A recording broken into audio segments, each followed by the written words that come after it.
Hey, welcome back to the online stats class. It's going to be day 2 for us.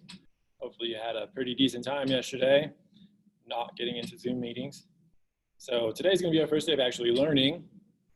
Never tried to teach stats online before, but I'm sure we'll get through it. So anyhow, today we're going to try identifying variables. It's the very first thing that you're going to do in any stats class. Before we talk about variables though, we need to talk about data, kind of what's the purpose.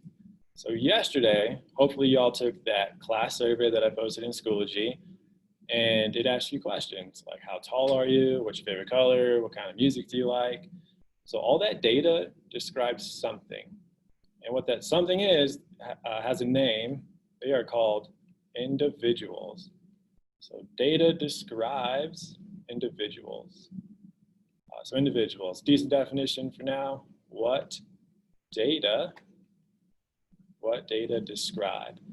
I think one misconception that really happens with this term is people think that individuals have to be people, but that's just not true. So a decent example here for some individuals could be cars. If you're collecting data on a bunch of different cars, you're going to get variables like gas mileage, make, model, year, these things. All that in, they're all describing something. They're not describing people. Gas mileage is describing a car. Tying this into what you did yesterday in your survey, the individuals were Mr. M's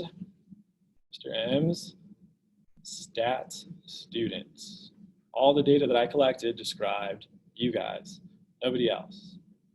Mr. M's stat students. So distinctions are actually pretty important with this kind of stuff. The data that I collected did not describe anybody in my Algebra 2 classes. It was only you, the students. So now that we have a decent idea of what data describe, or like what's the purpose, right? It's to describe stuff. It's to describe individuals. These variables fall into one of two categories. So our variables, they're one of two things. Variables. There's two different types of variables. The first is categorical. Just spell that out real quick. Categorical variables. They are data. They are describing individuals, but they are grouped by characteristics. Characteristics that describe people. So nothing numerical about this. A very good example of a categorical variable would have been yesterday, like favorite music. Favorite music. You had options there. You could pick like country or rap or alternative 80s music, whatever. And then you get grouped together based off of those characteristics. So like 5 people picked country music, right? Can I get what I'm saying there? Not really a lot of comparison between the values. They all have something in common. I mean, there could be an outlier where there's nothing in common, but we don't need to get into that. Anyhow, I'm like definitely rambling right now. Another good example is, what else did I give you guys yesterday? Like a yes/no question, right? With that TikTok ban. TikTok. I asked you, do you favor banning TikTok? Yes or no question. You're going to get grouped into characteristics. The people that said yes get put into one group. The people that said no get placed into another group. So that's how categorical variables work, and that's what they are. We got one more variable. All right, there's 2 different types. Let me kind of just go ahead and clear some of this stuff. The other variable type, it's something that we spend probably more time on as we progress through the course, honestly. So the other type of variable is called quantitative. So quantitative variables, they assign, or are assigned, I suppose, they're assigned numerical values. And then usually with quantitative variables, they include the units that are being measured. So this one kind of has like a caveat, and I'll get to that in just a second, but almost anything with numbers is going to be quantitative. So maybe tying back into yesterday, an example of a quantitative variable could be your height. And then with that, we want to know how that variable was measured. So the units for height that I asked for were inches.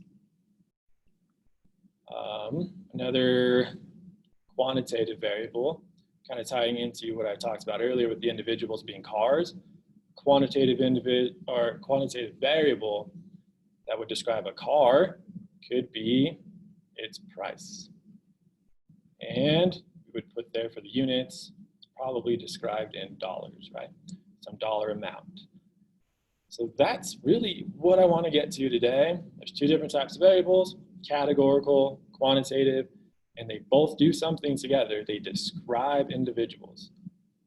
Let's go to, I kind of mentioned this earlier, a misconception with quantitative variables. So I'm sure you could start rattling off examples on your own.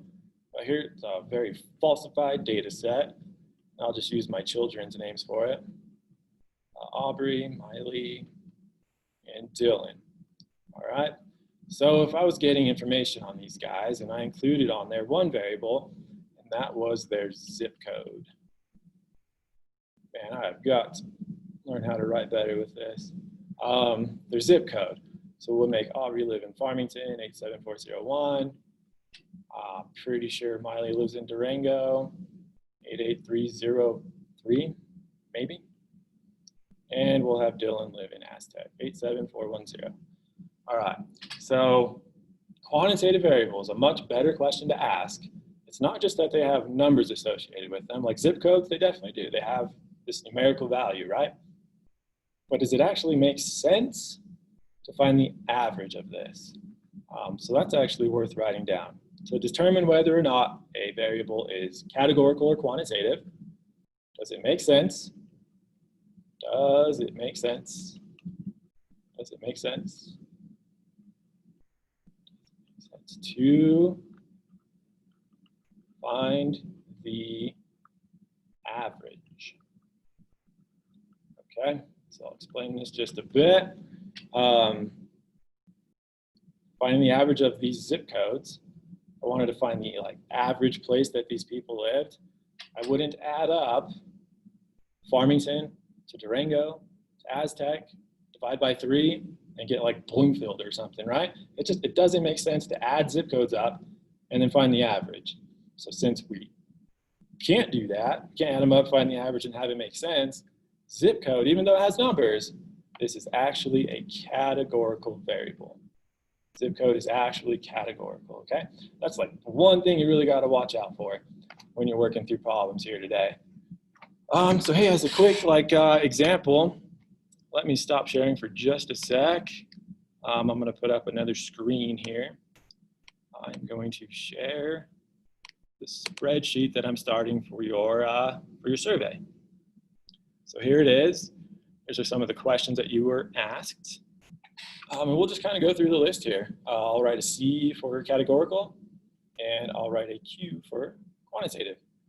So I only got one student in there that did this earlier in the week before school actually started. So we got one student, don't know who it is, of course, and that's not a big deal. Try to get a color that I know you're going to see decently. Okay, so the TikTok ban, I think we talked about this already. You're going to get grouped into saying yes or to saying no.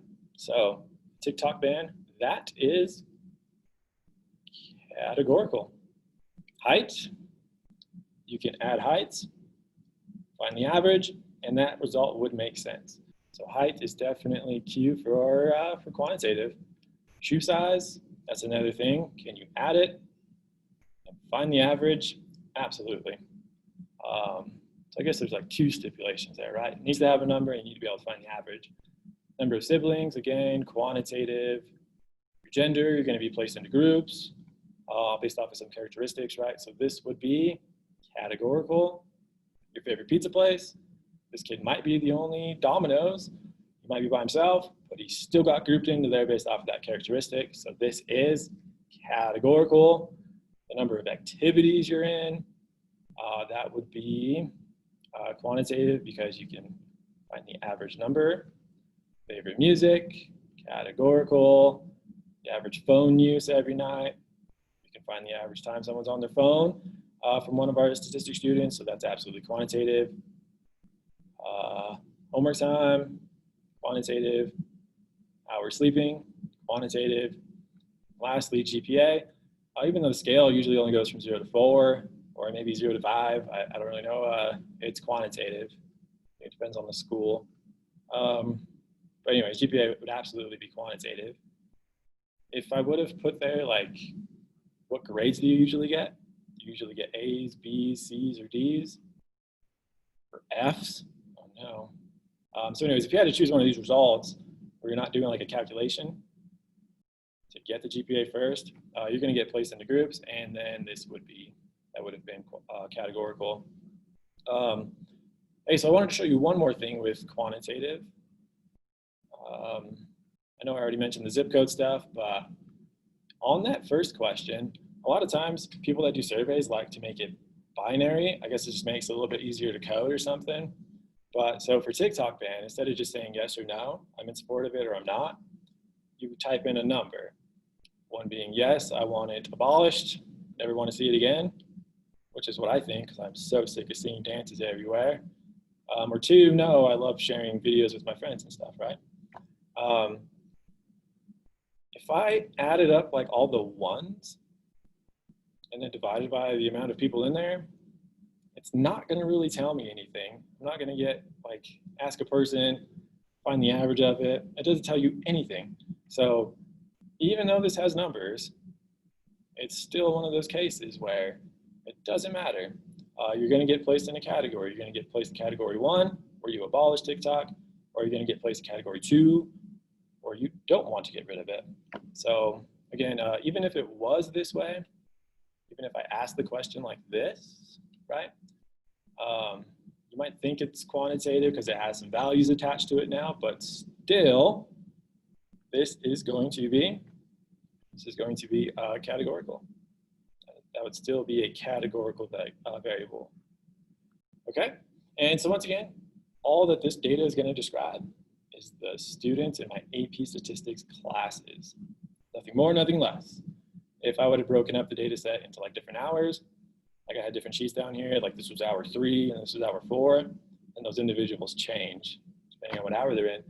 So anyhow, that's really going to wrap it up for today. I don't know how long this video is going to be. I don't see a timer anyway. Anyways, I don't want to keep you too long. A couple things to do today. You watch this video, and then now you can go to, I need to share again.